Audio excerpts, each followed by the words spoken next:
The sky was a jagged battlefield, ripped by flak bursts, tracer fire, and the deep, droning thunder of engines straining under the weight of war. December 20th, 1943. Somewhere over Germany. Second Lieutenant Charlie St. Matthews sat in the cockpit of his B-17 Flying Fortress, the Carolina Angel, his knuckles bone-white on the yoke. The bomber shook violently, its left engine trailing fire and thick black smoke. They were dropping fast.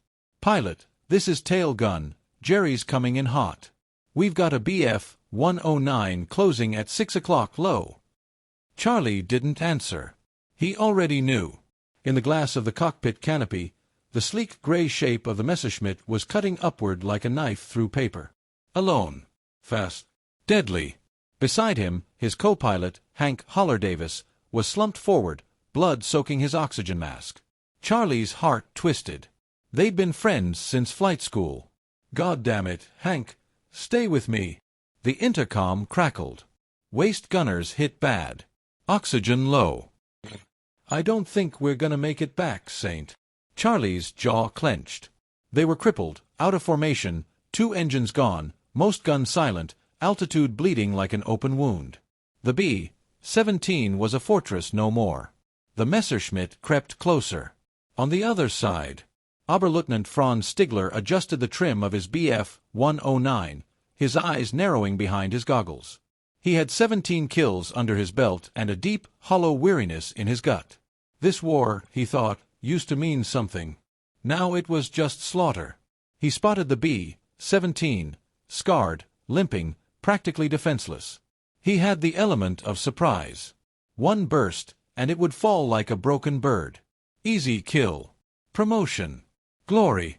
But then he pulled closer, and saw the faces. Gunners slumped, their guns unmanned. Through the nose cone's shattered glass, he locked eyes with the pilot, just a boy, blood-smeared and pale, holding on with raw desperation. Franz hesitated. This wasn't war. This was execution. And then something happened that no one in any rulebook had prepared him for. The B-17 didn't fire. Didn't turn. It simply flew, barely, limping east, back toward Allied lines. Franz's finger hovered on the trigger. He should finish it. The Americans would never spare his life. But he wasn't fighting for Hitler. Not anymore. He was fighting for honor. Inside the B-17. Charlie blinked as the Messerschmitt slid up beside him, wingtip to wingtip, less than 20 feet away. "What the hell is he doing?" The German pilot saluted. A crisp, deliberate gesture. Not mocking. Not triumphant. Just human. Charlie didn't know how to react. He lifted one hand slowly off the yoke, returning the gesture with a shaky wave. The Bf-109 shifted position, now slightly above, slightly behind. A strange escort. "Is he guiding us?" Franz gestured again. Pointed down, then to the left. A warning. Charlie followed the movement and spotted a German flak battery on a hill directly ahead. They were flying right into it. Franz peeled off to the left, then banked sharply, signaling a path around. Charlie understood. He banked with him, praying the wings would hold. On the ground, the flak crew saw the lone Bf-109 flying in formation with the B-17. Confused, they hesitated. Orders were unclear. Then, a burst of radio chatter from command screamed, "Do not engage. That Bf-109 belongs to Oberleutnant Stigler. He knows what he's doing. Do not fire." The gunners lowered their weapons. Franz had just used up every ounce of goodwill and reputation he had. The landscape changed below. Fields dusted in snow. Patches of burned-out villages. Then, finally, the distant, hazy line of the English Channel. Charlie looked over. The Messerschmitt was still there, hovering like a silent ghost.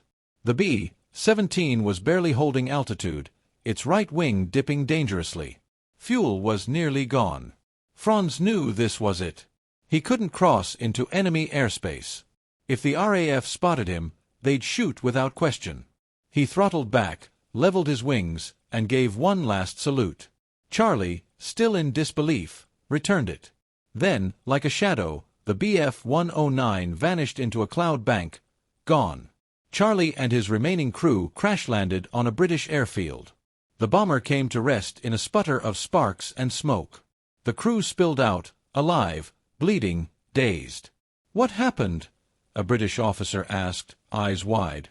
Charlie could only whisper, "A German! Let us go." Charlie Matthews sat in a quiet room with old war photos scattered across a coffee table. The room smelled of pine and old books. Across from him sat Franz Stigler. Time had changed them both. White hair, wrinkled faces. But the eyes recognized each other immediately. "I thought you were going to shoot us down," Charlie said, voice thick. "I was supposed to," Franz replied. "But killing you that day would have meant killing myself too." Then hugged. Two enemies, bound forever by an unspoken act of mercy in the middle of hell. As they parted that evening, Charlie turned and asked, "Why did you spare us, Franz?" Franz looked at him, eyes hard and glinting with memory. "Because I was a fighter pilot, Charlie. Not a murderer."